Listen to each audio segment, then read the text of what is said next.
الله الرحمن الرحيم الحمد لله رب العالمين له النعمة وله الفضل وله الثناء الحسن والصلاة والسلام على رسول الله إن شاء الله علم الحال كأقوم نبت እንቀጥላለን ሁላችንም ነያ እንዳንረሳ ስራችን ተቀባይነት እንዲኖረው لله تعالى فصل لينو تجب هذه الفروض في أوقاتها على كل مسلم على الفصل نو ياكم نو تجب هذه الفروض إيه فرض قدتا يهونال في أوقاتها بوقت بجزيات مالتنا ودهوالا لاي وقت أسالفنا على كل مسلم بهنا هلو لاي قدتا يهونال بالغ عاقل እንደዚሁም ባሊግ የሆነ ባሊግ ማለት በጨረቃ አቆጣጠር 15 አመት የሆነው ወይም ደግሞ የዘር ፈሳሽ የሚያይ ከሆነ ይሄ ባሊግ ይባላል። ለሴት እንደዚሁም በጨረቃ አቆጣጠር 15 አመት እንደዚሁም የዘር ፈሳሽ ካየች ወይ ሐይድ ካየች ሙከለፍ ትባላለች። ጧሂሪን አይ ገይሪ ሐኢድን ወንፋሳአ እንደዚሁም ሐይድ ላይና ንፋሳ ላይ ያልሆነች ሴት እንደዚሁም አቅለኛ ማለት አቅሉ ጥሩ የሆነ እብድ ያልሆነ ማለት ነው። በዚች በፈርዱ በዚች ግዴታ ትሆናለች። በአውቃቷ በጊዜያቷ መስገድ ግዴታ ነው። فيحرم تقديمها على وقتها ከወቅቷ ማስቀደም አይቻልም። ወቅቱ ታይደርስ ለምሳሌ ዙሁርን ወቅቱ ታይደርስ ገና እዛ ላይ መስገድ አይቻልም። وتأخيرها عنه ከዛ ወቅትም ማንጓደድ አይቻልም ሐራም ይሆናል። ኢላ لعذر ከሰፈሪን ሰፈር ከሄዶ ከሆነ ሰፈር መሰለን 2 ቀን ሙያ መንገድ የሚሄድ ቦታ ከሄደ ያ ደግሞ የሚሄድበት ቦታ ጥሩ ቦታ የሚሄድበት ሐላል የሆነ ቦታ ከሆነ እዛ የሚሄደው ለጥሩ ነገር ከሆነ ሙሳፊር ነው ማለት ነው። ይህ ሰው ሊንጓደድበት ሰዓቱ ሐራም ላይ አይወርቅም ዑዝር አለውና ማለት ነው። ያለ ምክንያት እሳ ግን ከዛ ወቅት ወዳ ማድረግ አይቻልም። ለምሳሌ አሱር እንዲያቆጣጠር እንደው በእኛ 20 ጉዳይ የሚገባ ከሆነ 20 ጉዳይ በሰዓቱ ማለት ነው በሰዓቱ ነገር ግን የምንሄደው በዛው በቀራ ነው ሰዓትን ተከትለን ምን ጊዜም መሄድ የለብንም። ነገር ግን ለእናንተ እንዲገባችሁ ነው። 20 ጉዳይ ከሆነ ለ10 አሱር የሚደርሰው ምንም ዑዝር ሳይኖረው 11 ሰዓት እዛ ላይ መስገድ እንትን ይላል ሐራም ላይ ይጥለዋል ማለት ነው። ዑዝር የለውምና ምክንያት ሳይኖረው እዛ ድረስ ዝም ብሎ ቆይቶ ቢሰጅድ ሐራም ላይ ይወርቃል ማለት ነው። فمن تعمد تأخيرها ሲታወቀው ቢያንጓድ عن وقتها ከጊዜያቷ لغير عذر ያለምንም ምክንያት አሲመ ኢስመን ከቢራ ትልቅ የሆነን ወንጀል ወነጀለ ማለት ነው። ትልቅ ወንጀል ላይ ወደቀ። ስለዚህ ሰውየው ሶላት መስገድ ያለበት ወቅቱ ላይ መሆን አለበት። ወቅቱ ገብቶ ዝም ብሎ ቆይቶ በኋላ ሊመሽ ሲል ወይም ሰዓቱ ሊወጣ ሲል የሚሰግድ ከሆነ ወንጀል ሰራ። ትልቅ የሆነን ወንጀል ሰርቷል። ወለዚመሁ ቀዷኡሃ ዐለል ፈውሪ ቶሎ ብሎ ቀዷ ግዴታ ይሆንበታል ማለት ነው። ወቅቱ ተሆነ ወቅቱ ካለቀ ለምሳሌ የአሱር ወቅት ማለቂያው ፀሐይ ስትጠልቅ ነው። ስለዚህ ፀሐይ ጸለቀ ምንም ታይሰጅድ የሰው ወንጀል ላይ ወርቋል። ቀዷ ወዳው ግዴታ ሆኖበታል ማለት ነው። ወአማ መን ናመ ዐንሃ አው ነሲያሃ የተኛ ከሱ አው ነሲያሃ ወይ ረስቶታል። ለምሳሌ ማታ ኢሻን ሰጅዶ ተኛ ከዛ ሲነቃ 2 ሰዓት ሆኗል። ሱብሂ አልፎታል። ምን ማድረግ አለበት? ስለተኛ ወንጀል ላይ አይወርቅም። ነገር ግን ቀዷሃ ውጁበን ኢዛ ዘከረሃ ወላ ኢስማ ዐለይሂ ቀዷ ግዴታ ይሆንበታል የተገነዘበ ጊዜ ረስቶስ ከሆነ ማለት ነው። እንደዚሁም ተኝቶ ከሆነ የተነሳ ጊዜ ቀዷ ያውጣ። ወላ ኢስማ ዐለይሂ ነገር ግን ወንጀል የለበትም ማለት ነው። ወንጀል የለበትም። ይሄን ስንል ግን ማታ ዝም ብሎ አምሽቶ ወይ የቃመ ሊሆን ይችላል ወይም ፊልም እያየ ሰዓቱን አሳልፎ 8 ሰዓት ላይ ወይ 9 ሰዓት ላይ ሌት ተኛ ከዛ ብንንቢል 2 ሰዓት ሆኗል። ይሄ ዑዝር አይሆንም። ምክንያቱም ከወዲህ ብዙ እንትን ብሎ ወቅቱ ሊገባ ሲል ስለተኛ ማለት ነው። እንደዛ አይደለም። ስለዚህ ቀዷ አለባቸው በሁለታቸው ላይ ነገር ግን ወንጀል የለባቸውም ማለት ነው። ፈስሉን የጅቡ ዐለል ወልይ በወልይ ላይ በአባት በእናት አሰቢይ ወሰቢየቲ አልሙመየዘይን ህፃን የሆኑ ወንዶችና ህፃን የሆኑ ሴቶች ላይ አልሙመየዘይኒ የለዩ በሆኑ ላይ አምሩሁማ ቢሶላቲ ሊሰብዒ ሲኒነ በ7 ዓመታቸው ሶላት ስጀዱ ብሎ ማዘዝ ግዴታ ይሆንበታል። በማን ላይ? በወልይ ላይ። አባት ሊሆን ይችላል። አባት ከሌለ ወንድም፣ እንደዚሁም እነሱን የሚያሳድግ የሆነ ግዴታ ይሆንበታል። ሶላት ስገዱ ብሎ ማዘዝ ማለት ነው። በእነሱ ላይ ግዴታ ይሆን፣ በእነሱ ላይ ግዴታ አይደለም፣ በህፃኖቹ ላይ ግዴታ አይሆንም። ነገር ግን በአባት ላይ በወልይ ላይ መናገሩ ግዴታ ይሆንበታል። ሶላት ስገድ ብሎ ስለ እስልምናው ያንን ሶላት መንገር አለበት። በ7 ዓመት ከሆነው አንድ ህፃን ልጅ ስለ ሶላት እንዲሰጅድ መገሰጥ አለበት። ወضربهማ አላ ተርኪሃ ለ10 10 ዓመት ከሆናቸው ደግሞ መግረፍ አለበት። እነዛ ልጆች በ7 ዓመት ይዘዛቸው ስገዱ ብሎ ከዛ 10 ዓመት ከሆናቸው ደግሞ ስገዱ ብሎ መግረፍ አለበት። መግረፍ አለበት ሲባል እነሱን በሚጎዳ ነገር አይደለም።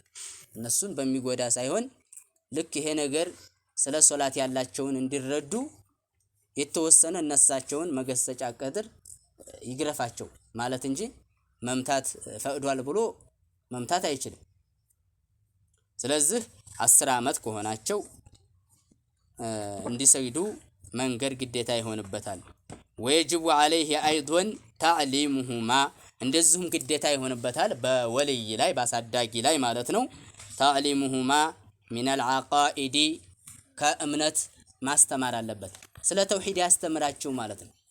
ይሄ ብቻ ሳይሆን ሶላት ብቻ ሳይሆን ስለ ተውሂድ ስለ እምነት ጉዳይ ማስተማር አለበት። ወልአህካም ስለ ህግጋት ማለት ነው። ህግጋት ለምሳሌ ይሄ ሐራም ነው፣ ይሄ ክልክል ነው፣ ይሄ ክልክል ነው እያለ ዝም ብሎ ያስተምረው ማለት ነው። ያስተምረው የጅቡ ከዛ ወየሕሪሙ ከዛ በዚህ ላይ በሙስሊም ላይ ይሄ ግዴታ ነው፣ ይሄ ነገር ሐራም ነው ብሎ ማስተማር አለበት። ወየጅቡ ዐላ ኩሊ ሙስሊሚን በሙስሊሞች ሁሉ ላይ ግዴታ ይሆናል። አምሩ ዘውጀቲሂ በሚስቱ ላይ ማዘዝ አለበት። ወነሕዊሃ ሌላም ይሁን እንዲሰይዱ ለምሳሌ በእህቱ ላይ ሊሆን ይችላል። በሌላም ላይ ግዴታ ይሆናል። ቢሶላት ሶላት ስጀዱ ብሎ ባዕደ አዩዓሊመሁም አሕካመሃ አሕካሙን ካሳወቀ በኋላ ነው። ዝም ብለ ስገድ አይደለም። ስለ ጦሃራ ልብስ እንዴት እንደሚጠኸር ንያ ውዱ እንዴት እንደሚደረግ አስተምሮ ከዛ በኋላ እንዲሰይዱ ማድረግ አለበት። ወአምሩ ኩሊ መን ቀደረ ዐለይሂ ሚን ገይሪሂም በሌሎች ላይም እንደዚሁም የቻለውን ማዘዝ አለበት ማለት ነው። ሶላት ስገዱ ብሎ ሌሎችም ጎረቤት ሊሆን ይችላል፣ የምታውቁት ጓደኛ ሊሆን ይችላል፣ ሶላት እንዲሰይዱ ማድረግ አለበት ማለት ነው። ሶላት ስገዱ ማለት አለበት። አባትና እናቱን ሰውየው የማይሰጅዱ ከሆነ እንዲሰጅዱ መንገር፣ እንደዚሁም ሸርጡን እንዴት እንደሆነ ንያው የውዱኡን የሶላት ንያ ምን እንደው ማስተማር አለበት ማለት ነው። ስለዚህ ሙከለፍ የሆነ ይሄ ግዴታ ሆኖበታል። የማይሰጅድ ከሆነ በጣም ከባድ የሆነ ወንጀል ነው። ሙከለፍ ማለት ለሴት ከሆነ ሐይድ የወር አበባ የምታይ ከሆነ ወይም የዘር ፈሳሽ ወይ በጨረቃ አቆጣጠር 15 ዓመት ከሆነ ሙከለፍ ይባላል። ሙከለፍ ለሆነ ሴትም ይሁን ወንድ የማይሰጅድ ከሆነ ይሄ ከባድ የሆነ ወንጀል ነው። ሶላት መስጀድ ያለበት እንኳን ሶላት የማይሰጅድ ማሳለፍ ራሱ አንድን ሶላት ማሳለፍ በጣም ከባድ ወንጀል ነው። አሁን እንዳየነው ማለት ነው። አንድን አውቃት ማሳለፍ በጣም ከባድ ነው። እንኳን ሁሉንም አለመስገድ። አንድ ሰው ታይሰጅድ ለምሳሌ ሙከለፍ የሆነው ለምሳሌ አንዲት ሴት ሐይድ ያየው በ12 ዓመት ነው እንበል። ከዛ ሶላት ታሰጅድ 20 ዓመት ሆነ። በ20 ዓመቷ ሶላት ጀመረ። ስለዚህ ሙከለፍ ከሆነችበት ጀምራ 20 ዓመት ድረስ ታሰግድ ነው የቀረችውን ሶላት ቀዷ ማውጣት ግዴታ ይሆንባታል። ጾምም ልክ እንደዚሁ ቀዷ ግዴታ ይሆናል። ወንድም ይሁን ሴት ማለት ነው። ሙከለፍ ከተሆነ በኋላ ግዴታ ሆኖበት እሱ ሶላት ታልሰጀደ ጾም ታጾመ ሶላት እና ጾም ግዴታ ይሆንበታል። በ40 ዓመት ውስጥ ቢጀምር በ40 ዓመትም ቢሆን ወዲህ ያለውን አስቦ ቀዷ ማውጣት ግዴታ ይሆናል ማለት ነው። ስለዚህ ገና ወደ ሙከለፍ ቀረብ የሚል ይሄንን ሶላትን ታያሳልፍ እንትን ማለት አለበት ማለት ነው። እስከዛሬም ደግሞ አንድ ሰው የማይሰጅድ ካለ ነግረን ሶላታቸውን እንዲጀምሩ ቤተሰብ ሊሆን ይችላል ቀዷም ደግሞ እንዳወጡ መንገር አለብን ማለት ነው። ፈስሉን ፍሩጡ ሲሐቲ ሶላት ሶላት ለመብቃት እኮ ሸርጡ ቲስዓቱን 9 ነው። አንድ ሰው ሶላት መስጀድ ትክክል የሚሆንለት ስንት ነው? ቲስዓቱን 9 ነው። አጧሃረቱ አኒል ሐደሰይኒ አልአስገሪ ወልአክበር ከሁለት መጭ ነገር መጥራራት አለበት። አልአስገሪ ወልአክበር ትንሽም ይሁን ትልቅም ይሁን። ለምሳሌ ትንሽ ማለት ውዱእን የሚያስወጅብ የሆነ ማለት ነው። ውዱእን የሚያስወጅብ ከሆነ ነገር መጥራት አለበት። ወልአክበር ደግሞ ትልቅ ለምሳሌ ትጥበትን ግዴታ ከሚያደርግ ነገር መራቅ አለበት እንጂ ለምሳሌ ሐይድ ላይ ሆና አንድ ሴት ሶላት መስገድ አትችልም ማለት ነው። ሐይድ ላይ ሆና ታትጠራ ከዚህ የጠራይ መሆን አለባት። እንደዚሁም ከሁለት መጭ ነገር መጥራራት ግዴታ ይሆናል ማለት ነው። ወጧሃረቱ አን ነጃሰቲ ከነጃሳ መጥራራት አለበት። መጀመሪያ ነጃሳ ለብሶ ሶላት ቢሰጅድ አይቻልም። ነጃሳ ላይ ቁሞ ሶላት መስገድ አይቻልም። ቦታው ጧሃራ መሆን አለበት። ፊል በደኒ ወሰውቢ ወልመካኒ ጅስሙ ጧሃራ መሆን አለበት። ልብሱም ጧሃራ መሆን አለበት። ቦታውም ጧሃራ መሆን አለበት። ስለዚህ ያ ጀማዓ ሶላት በምንሰግድ ሰዓት ይሄንን ሸርጥ አሟልተን መሆን አለበት። ጧሃራ መጠባበቅ አለበት። ጧሃራ መጠበቅ አለብን። ውዱእ የምናደርገው ጧሃራ ልብስ መሆን አለበት። ጧሃራ ካልሆነ ያ ውዱእ አድርገን ለምሳሌ ሙተነጅስ ከሆነ ውዱእ አድርጌ ይሄ እጄ ከረጠበ መልሼ እንድታደርገው ተነጀሰ ማለት ነው፣ አይቻልም። ልክ እንደዚሁ ውዱእ አድርገን ነጃሳ ቦታ ከሆነ ያ ነጃሳውን ተረገጥ ተነጀስን ማለት ነው። እንደገና ማጠብ ይዘናል። ሙሰላችንን ጧሃራ የምንሰግድበት ጧሃራ መሆን አለበት። ቦታው ልክ እንደዚሁ ጧሃራ መሆን አለበት። ነጃሳ አለዚ ዩላቂ በደነሁ ጅስሙ ጋር የሚነካካው የሆነ ማለት ከዛ ነገር ጧሃራ መሆን አለበት። ወስቲቅባሉ ለቂብላህ ወደ ቂብላ መቅጣጨት አለበት። ቂብላን ለቆ ከሆነ ሶላት የሚሰግደው አንድ ሰው ትክክል አይሆንም። ወዱኹሉል ወቅቲ ወቅቱ መግባት አለበት። ጊዜያቱ ሳይገባ አይኔ ቸኩያለሁኝና መኪና ያመልጠኛል ወይ እንዲህ ይሆናለሁኝና ብሎ ወቅቱ ሳይገባ መስገድ አይቻልም። ወልኢስላሙ እስላም መሆን አለበት። እስላም መሆን አለበት መጀመሪያ። ወተምይዙ የለየ መሆን አለበት፣ ማወቅ አለበት። ሶላት እንዴት እንደሚሰጀድ ማወቅ አለበት። ወልዕልሙ ቢፈርድየቲሃ ዋጅብ መሆኑን ደግሞ ማወቅ አለበት። ይሄ ሶላት የሚባለው ዋጅብ ግዴታ መሆኑን መረዳት አለበት። ወአላ ዩዕተቁደ ፈርዱን ሚን ፍሩዲሃ ሱነቱን ሱና ብሎ ከዋጅቡ እንዳያምን። ከዋጅቡ ሱና ነው። ለምሳሌ ፋቲሃ መቅራት ሱና ነው የሚል ከሆነ ሶላት ላይ ሆኖ ሶላቱ ትክክል አይሆንም። ወሰትሩ ኡንሳ ጀሚዓ በደኒሃ ሴት ልጅ አካሏን ሁሉ መሸፈን አለባት። ኢለል ወጅሃ ወልከፈይን መዳፏና ፊቷ ሲቀር ማለት ነው። ወሰትሩ ዘከሪ ማ በይነ ሱረቲ ወሩክባ ወንድ ልጅ ደግሞ ከእምብርት በታይና ከጉልበት በላይ ያለውን ሸፍኖ መስገድ ይችላል። አላህ በሰማነው ተጠቃሚ ያለህ አድርገን። ወአኺሩ ዳዕዋና አኒል ሐምዱሊላሂ ረቢል ዓለሚን።